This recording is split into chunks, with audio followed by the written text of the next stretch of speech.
नमस्कार दोस्तों, स्वागत है आपका हमारे चैनल मां शांति भक्ति पर।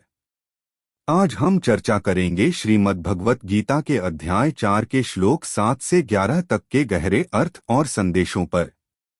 अगर आप हमारे चैनल पर पहली बार आए हैं तो कृपया चैनल को सब्सक्राइब करें और बेल आइकन दबाकर ऑल सिलेक्ट करें ताकि हमारे हर नए वीडियो का नोटिफिकेशन आपको समय पर मिले। श्लोक 7।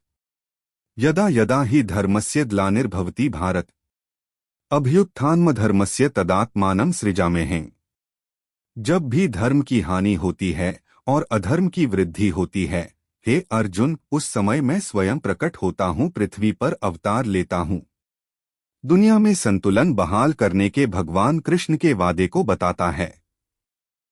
वह घोषणा करते हैं कि जब भी धर्म का ह्रास होता है और अधर्म बढ़ता है, तब वह न्याय की पुनर्स्थापना और सदाचार की रक्षा के लिए किसी न किसी रूप में जन्म लेते हैं।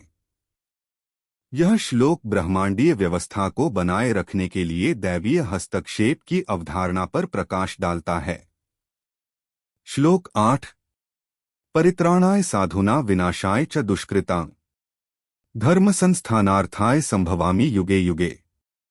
धर्मियों की रक्षा, दुष्टों के विनाश और धर्म धार्मिकता की स्थापना के लिए मैं स्वयं को हर युग युग दर युग में प्रकट करता हूँ। भगवान कृष्ण के दिव्य मिशन पर प्रकाश डाला गया। वह आश्वासन देते हैं कि वह अच्छे लोगों की रक्षा करने, बुरी ताकतों को खत्म करने और धर्म को बहाल करने के लिए बार बार अवतार लेते हैं। यह ब्रह्मांडीय संतुलन की चक्रीय प्रकृति पर जोर देता है, जहां जब भी अन्याय होता है तो दैवीय हस्तक्षेप होता है। यह श्लोक बुराई पर अच्छाई की विजय के शाश्वत सिद्धांत को दर्शाता है। श्लोक 9। जन्म कर्म च मे दिव्यमेवं यो वेत्ति तत्वतः त्यक्त्वा देह पुनर्जन्म नैति मामेति सोऽर्जुन। हे अर्जुन, जो वास्तव में मेरे जन्म और गतिविधियों की दिव्य प्रकृति को समझता है, शरीर छोड़ने पर इस भौतिक संसार में पुनर्जन्म नहीं लेता है, बल्कि मेरे शाश्वत निवास को प्राप्त करता है। बताते हैं कि भगवान कृष्ण का जन्म और कार्य दिव्य और दिव्य हैं। जो लोग पूरी निष्ठा और समझ के साथ इस सत्य को महसूस करते हैं, वे जन्म और मृत्यु संसार के चक्र से मुक्त हो जाते हैं। पुनर्जन्म होने के बजाय वे मोक्ष मुक्ति प्राप्त करते हैं और सर्वोच्च के साथ एकजुट होते हैं। यह कृष्ण को उनके भौतिक स्वरूप से परे जानने और उनके दिव्य उद्देश्य को पहचानने के आध्यात्मिक महत्व पर प्रकाश डालता है। श्लोक 10। वीतराग भयक्रोधा मन्मया मामुपाश्रिता है बहवो ज्ञानतपसा पूता मद्भाव मांगता है। आसक्ति, भय और क्रोध से मुक्त होकर, पूरी तरह से मुझ में लीन होकर और मेरी शरण में आकर कई लोग ज्ञान की अग्नि से शुद्ध हो गए हैं और मेरी दिव्य अवस्था प्राप्त कर ली है। मुक्ति के मार्ग पर प्रकाश डालता है। भगवान कृष्ण बताते हैं कि जो लोग सांसारिक मोहमाया को त्याग देते हैं, भय और क्रोध पर विजय पाते हैं और पूरी तरह से उनके प्रति समर्पण कर देते हैं, वे आध्यात्मिक ज्ञान ज्ञानतपसा के माध्यम से शुद्धि प्राप्त कर सकते हैं।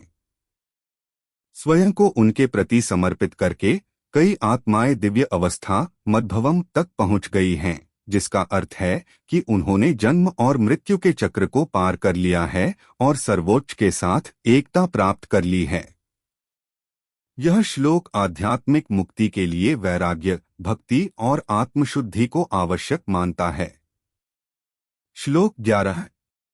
ये यथा मा प्रपद्यन्ते तांस्तथैव भजाम्यहम् मम वर्तमानुवर्तन्ते मनुष्याः पार्थ सर्वशः। हे पार्थ, अर्जुन, लोग जिस भी प्रकार से मेरे पास आते हैं, मैं उन्हें उसी के अनुसार प्रत्युत्तर देता हूँ। हर कोई सभी प्रकार से मेरे मार्ग का अनुसरण करता है। भगवान कृष्ण के समावेशी और दयालु स्वभाव को प्रकट करता है। वह आश्वासन देता है कि वह प्रत्येक व्यक्ति को उनकी भक्ति और समझ के स्तर के आधार पर जवाब देता है। चाहे कोई धन, ज्ञान, मुक्ति या भक्ति चाहता हो, कृष्ण उनसे वहीं मिलते हैं जहां वे हैं और उन्हें आगे बढ़ने का मार्गदर्शन करते हैं। यह श्लोक इस बात पर जोर देता है कि सभी आध्यात्मिक मार्ग अंततः उसी तक जाते हैं और वह उनकी इच्छाओं और प्रयासों का सम्मान करते हुए उनकी यात्रा में हर ईमानदार साधक का समर्थन करता है। यह सभी प्राणियों के प्रति कृष्ण के दृष्टिकोण में सार्वभौमिकता और स्वीकार्यता पर प्रकाश डालता है। दोस्तों, हमें उम्मीद है कि श्रीमद् भगवत गीता के इन श्लोकों का संदेश आपके जीवन को सकारात्मक दिशा देने में सहायक होगा। इनसे हमें कर्तव्यनिष्ठा, निष्काम कर्म और समाज कल्याण का गहरा संदेश मिलता है। अगर आपको यह वीडियो अच्छा लगा हो तो लाइक करें, चैनल को सब्सक्राइब करें और शेयर करना न भूलें।